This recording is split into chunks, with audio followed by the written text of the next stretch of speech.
제가 가르치는 스포츠 커뮤니케이션 수업은 사실은 이제 우리 학부의 대표적인 수업 중에 하나인데요. 이제 그 수업이 2009년도부터 사실은 지금까지 이어져 온 수업입니다. 근데 아이들이 진행하는 방식이나 제가 가르치는 방식이 사실은 여러 가지로 봤을 때 PBL의 수업 목적과 굉장히 밀접하고 유사하다는 판단이 들었습니다. 그래서 아이들이 자기주도 학습과 또 교수가 자기주도 학습을 장려하고 격려하는 수업 방식, 그리고 아이들이 이제 문제 해결을 통해서 스스로 지식을 습득하는 과정이 PBL 수업과 굉장히 밀접하다고 연관이 되어서 제가 이 수업을 신청하게 됐습니다. 사실은 이제 PBL 수업이란 뜻이 이제 뭐 문제 해결을 중심으로 한 배움이지 않습니까? Problem Based Learning이라고 얘기를 하는데, 그러니까 문제라는 것은 결국 현장의 문제잖아요. 현장에서 벌어질 수 있는 다양한 문제들. 그렇다면 이제 우리가 현장에서 벌어질 수 있는 다양한 문제들을 사전에 계획하고 기획한다면, 그리고 학습한다면 아이들이 이미 현장에 나갈 수 있는 준비를 학교에서 할 수 있다는 방증이 되겠죠.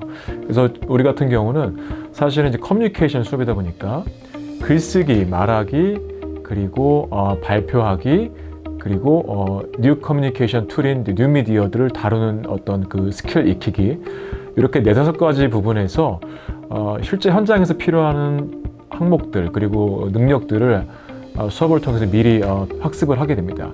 예를 들면 학생들은 매주마다 굉장히 난이도가 높은 과제들을 진행하게 되는데요.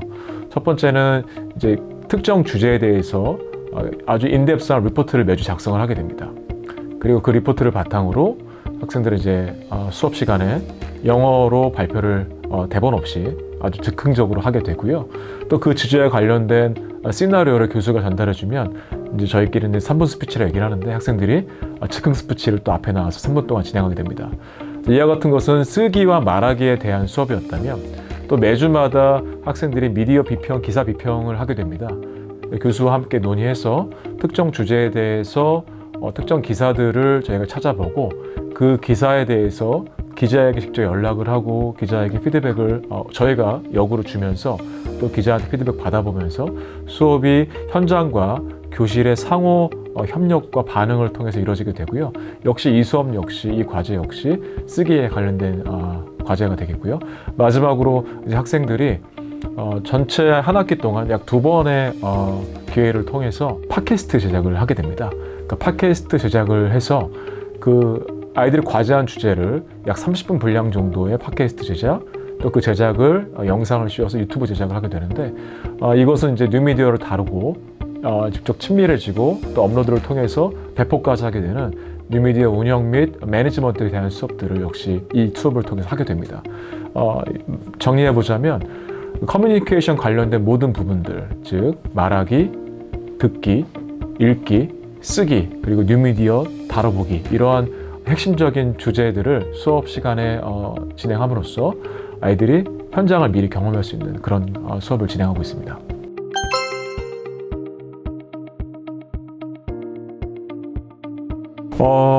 사실은 이제 궁극적으로는 우리 뭐 외대뿐만이 아니라 모든 대학의 수업들은 PBL 수업 위주로 가야 된다고 생각을 하는데요. 혹자는 이제 뭐 대학이 취업을 위해서 존재하는 학교냐, 교육기관이 이렇게 얘기할 수도 있겠지만, 결론적으로는 소셜 사이언스, 사회과학 하는 어떤 그 학과들은 사회의 필요에 의해서 만들어진 학과입니다. 그리고 사회의 필요를 충족시켜주지 않으면 존재할 수 없는 학과입니다. 즉, 아이들이 졸업과 동시에 사회에 그리고 현장에 바로 적응하고 적응을 넘어서서 실력 발휘를 바로 할 수 있다면 그것만큼 좋은 사실은 커리큘럼이 없다고 생각이 들거든요. 저는 이제 평소 개인적으로 이 교육, 그리고 교실, 그리고 클래스룸, 강의실의 연장이 현장이 되어야 되고, 강의 내용의 실제가 현장의 실체라는 그런 철학을 가지고 있는데요.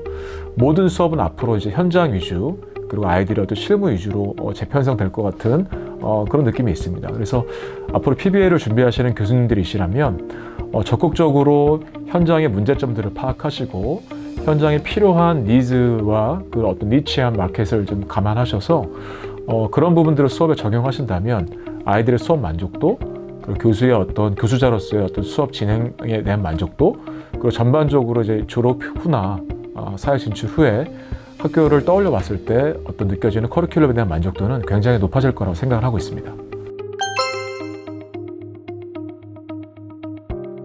저희 스포츠 산업은 사실은 이제 매일마다 엄청난 정보가 쏟아지는 분야거든요. 그래서 혹자는 이제 스포츠, 경제, 정치 세 가지는 그 정보량이 너무나 많기 때문에 다른 전공에 비해서 정보량이 압도한다는 얘기를 보통 많이 하는데요. 그러다 보니까 이제 사실 그 주 혹은 이제 그 전날 보통 이제 주변쯤에서 어떤 이슈들이 스포츠 인더스트리의 가장 큰 이슈인지를 먼저 저희가 논의를 하고요. 또 그 이슈들은 이제 크게 해당 전공이 진행되는, 해당 수업이 진행되는 그 주차의 주제와 또 밀접성을 판단합니다. 그래서 주차 주제의 밀접성과 스포츠 현장에서의 어떤 이슈되는 주제들을 저희가 도출해서요. 그것들을 이제 재가공해서 교수가 일반적으로 그 시나리오식으로 제출을 하고 있습니다.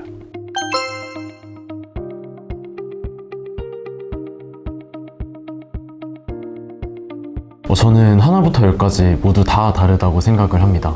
우선 제가 수강했던 다른 강좌들 같은 경우에는 문제를 도출을 하거나 아니면 교수님께서 제시해 주시는 도출된 문제를 해결하는 둘 중에 한 가지만 과제를 수행하는 그런 업무들이 대부분이었는데 이번에 수강하는 커뮤니케이션 수업 같은 경우는 문제 도출부터 문제를 해결하는 과정까지 저희가 직접 논문을 찾아보고 그리고 전문가들의 견해를 들으면서 진행해야 되는 작업이니만큼 확실한 차이점이 있다고 생각을 하고요.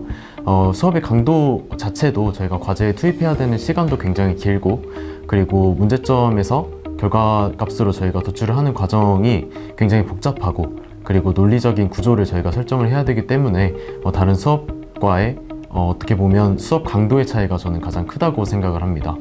이 외에도 저희가 직접적으로 수업에 참여하는 비중이 다른 수업보다 크다 보니까 일방적인 교수님의 강의보다는 저희 학생들의 참여가 더 큰 수업이라고 할 수 있겠고요.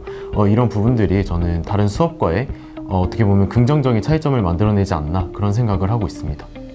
옆에 있는 친구가 말했다시피 저도 똑같이 생각하는데요. 저희 커뮤니케이션 수업을 통해서 학생들이 단지 그냥 교수님이 주신 과제를 하는 게 아니라 저희가 직접 발로 뛰어서 자료들을 직접 찾아보고 그리고 문제를 직접 찾고 또 해결 방안을 이렇게 직접 찾아보면서 이제 수업을 참여하는 그런 수업들이 커뮤니케이션 수업밖에 없었는데요. 이 수업이 다른 수업들에 비해서 좀 더 학생들이 참여를 적극적으로 하는 수업이고 그리고 또 발표들을 학생들이 앞에 나와서 진짜 발표하는 경험을 쌓는 그런 수업인 것 같습니다.